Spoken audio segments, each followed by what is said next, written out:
Hello, my name is Dan McKenzie, and I'm going to be talking to you about the pamphlet. Uh, Actually, the name of the pamphlet is The Crisis by Thomas Paine. Introduction. The American troops, or Minutemen, if I remember my American history correctly, were not well trained. They were badly clothed and malnourished during the American Revolutionary War. Most of these colonists were either merchants or farmers whose absence from their livelihood they put a burden on their families at home. Many of them were receiving their pay, they were not receiving their pay on time, which made things more complicated. This affected their morale on the front.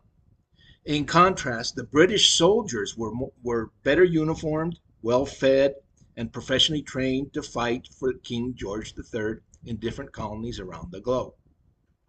Thus, the American troops were discouraged to defend their new capital, Philadelphia, from the British troops. Number one, do you agree or disagree with the author's idea? Why? The Crisis by Thomas Paine comprises a collection of pamphlets crafted during the American Revolution, intended to motivate the colonists to persist in their struggle for independence. Paine's prose is compelling and designed to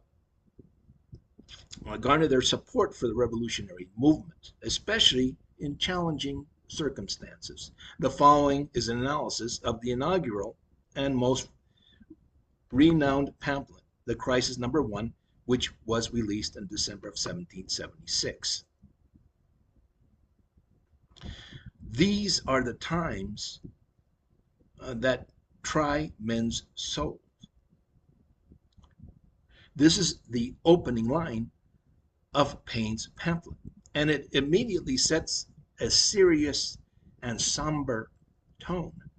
Paine is acknowledging the difficulty and the uncertain period that the colonists are facing in their fight against Great Britain. He is suggesting that these hardships will reveal the true character of people.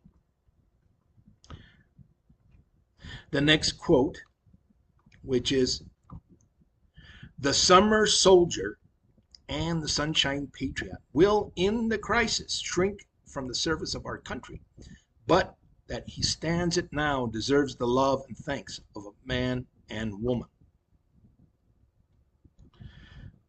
So what does he mean by this? Circumstances as summer soldiers. Well, what Paine is characterized as individuals who only backed the revolution during favorable circumstances, such as the summer soldiers and sunshine patriots.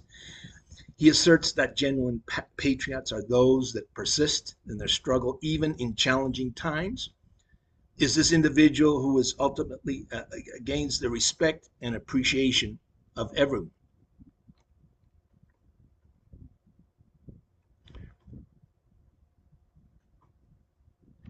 The next quote, "Tyranny is like hell, is not easily conquered, yet we have the consolation with us that the harder the conflict, the more glorious the triumph." Now, what does he mean by this? Tyranny is akin to hell, but is not easily vanquished.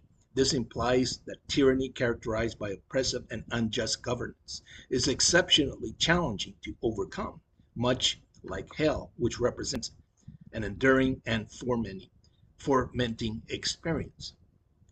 A tormenting experience, I'm sorry.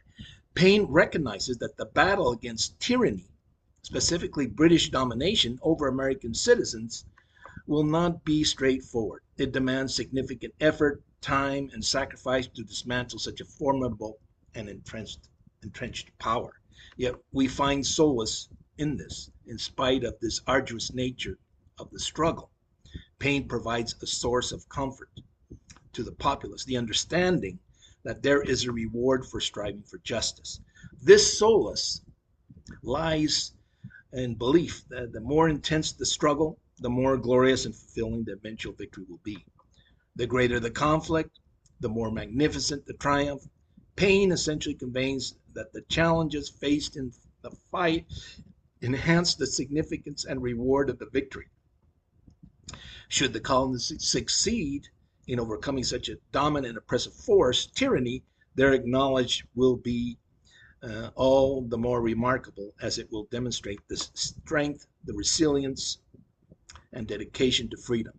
The very act of struggling will render the eventual triumph even sweeter and even more meaningful. 2. Did the text increase your understanding of a particular issue? In my case, it surely did. The next quote.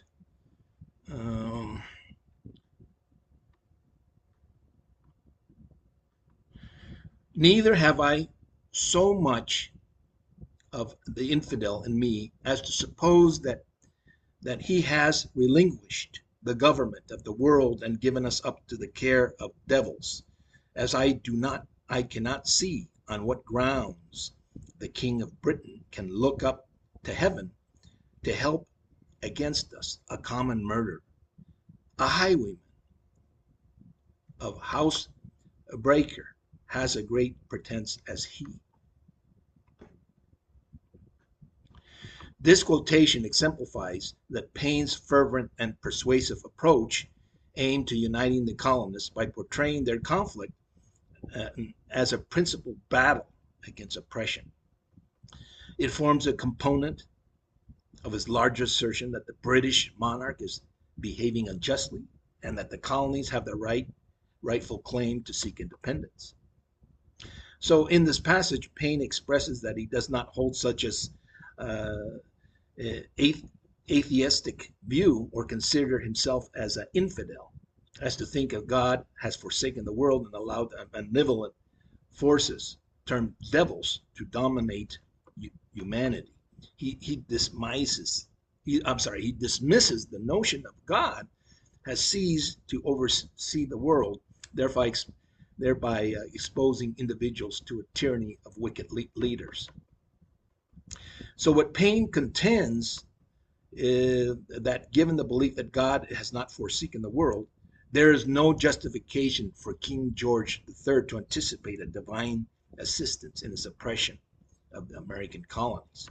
He deems the king's actions to be unjust and argues that the appropriate king seek God's support for his endeavors. So what Paine is doing here is he's comparing King George to criminals, a murderer, a robber, a highwayman, and a burglar or a housebreaker. He suggests that these criminals would have as much right as a king as to expect divine help, which is to say none. So Paine implies that the king's action against the American colonists are immoral and unjust as those of a criminal. Thank you very much.